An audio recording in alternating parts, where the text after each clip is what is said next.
Salut à toutes et à tous, je suis Philippe et bienvenue sur la chaîne Cut. Alors dans cette nouvelle vidéo, nous allons voir l'outil Élaguer, appelé également outil Trim en anglais, qui est absolument incontournable pour les monteurs. Donc par défaut, avec l'outil sélection déjà, nous pouvons sélectionner, vous voyez, les bords des plans, comme ceci, s'affiche les petits crochets jaunes que vous voyez, et je vais pouvoir modifier les points d'entrée ou de sortie de mes plans en les raccourcissant ou en les étendant. C'est ce qu'on appelle le Ripple Edit. Maintenant, si je souhaite modifier simultanément le point d'entrée et le point de sortie de ces deux plans qui se suivent, je ne vais pas pouvoir les sélectionner. Vous voyez, je vais sélectionner ou l'un ou l'autre. Ça se voit par avec les petits crochets jaunes, là. Mais je ne pourrai pas sélectionner les deux. Donc ce que je vais faire, je vais passer par l'outil Élaguer, c'est là qui rentre en jeu, ou en appuyant sur la touche T. Et maintenant, je vais pouvoir, comme ceci, ajuster la coupe entre ces deux plans en le faisant coulisser comme ça. C'est ce qu'on appelle le Roll Edit. Je peux également utiliser le clavier pour déplacer par exemple, voyez, vers la gauche comme ça, image par image en appuyant sur virgule ou bien point, image par image vers la droite.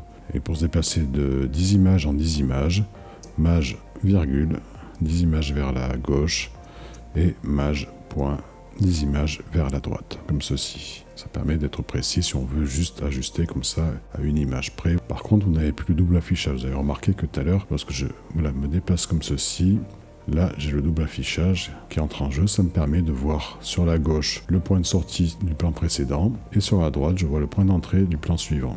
Alors pour avoir le double affichage, il faut passer par les préférences. Montage, afficher les commentaires détaillés sur l'élagage. Bon là voilà, on a encore un souci de localisation en français, la traduction est franchement pas terrible. Afficher les commentaires détaillés, bon, c'est pas extraordinaire.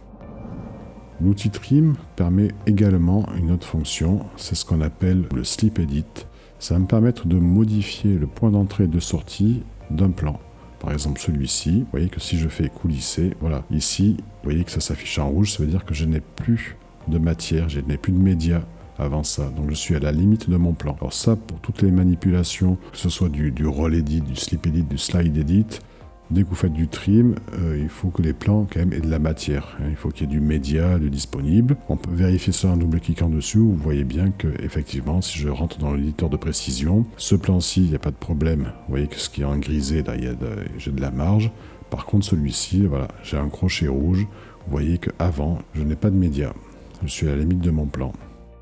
Le Slip Edit nous permet de modifier le point d'entrée et le point de sortie d'un plan sans que cela ne joue sur sa durée et ni sur la durée du montage. Vous pouvez voir que si je fais un Roll Edit, vous voyez que je modifie la durée des plans, mais je ne bouge pas la durée de mon montage. Ici, je vais modifier le point d'entrée et le point de sortie de mon plan, mais par contre, je n'ai ni modifié sa durée, ni modifié la durée totale de mon montage. L'autre technique que l'on appelle Slide Edit, c'est le montage par glissement. Je vais maintenir la touche Option enfoncée, vous voyez, je clique sur mon plan et vous voyez que les crochets ont changé de sens. Et je vais déplacer maintenant ce plan-là, le faire glisser comme ça dans ma timeline. Et une fois de plus, je ne vais pas modifier la durée de ce plan-là et je ne vais pas modifier la durée totale de mon montage.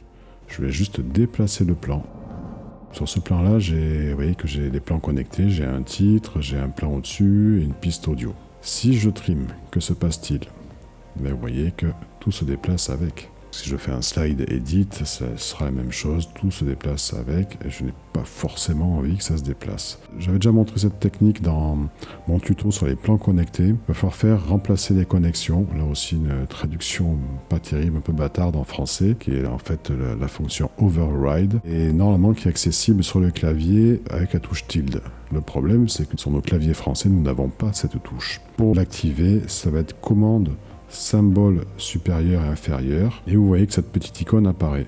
Et maintenant, je vais pouvoir, regardez, trimer mon plan sans souci et les plans connectés ne se déplacent pas, ni le titre, ni le plan au-dessus, ni la piste audio. Je vais pouvoir sans problème comme ceci. Pareil, si je fais un slide edit, vous voyez que je vais déplacer mon plan, mais les plans, tout ce qui est connecté sur ce plan-là ne bougera pas. Cette touche-là est un peu particulière parce que si vous l'activez commande symbole supérieur, vous voyez que, bon, elle est activée, il n'y a pas de souci. Maintenant, je réappuie sur commande symbole inférieur et vous voyez qu'elle ne se désactive pas. C'est-à-dire que le seul moyen de la désactiver, c'est d'aller cliquer quelque part dans le Finder par exemple. Et là, je suis cliqué sur mon écran secondaire, je reviens, ça a disparu. C'est pas très pratique. Ce que j'ai fait, c'est que j'ai assigné un second raccourci. J'ai pris la touche arrobase. Si j'appuie dessus, ça désactive. Pour ce faire, vous allez dans votre éditeur de commande. Vous faites remplacer. Voilà, remplacer les connexions. C'est ce terme un peu bâtard en français pour override. Et vous avez commande, symbole inférieur, supérieur. Et j'en ai mis un autre qui est avec la touche arrobase. Pour résumer, maintenant vous connaissez tout sur le Roll Edit qui permet d'ajuster comme ceci le point d'entrée et de sortie entre deux plans simultanément. Vous connaissez le Slip Edit qui permet de, comme ça, modifier le point d'entrée et le point de sortie d'un plan sans modifier sa durée et sans modifier la durée totale du montage. Le Slide Edit qui permet avec la touche option comme ceci de déplacer un plan sans modifier la durée de celui-ci ni la durée de votre montage. Et en cas de plan connecté comme ici, commande symbole inférieur pour activer le override.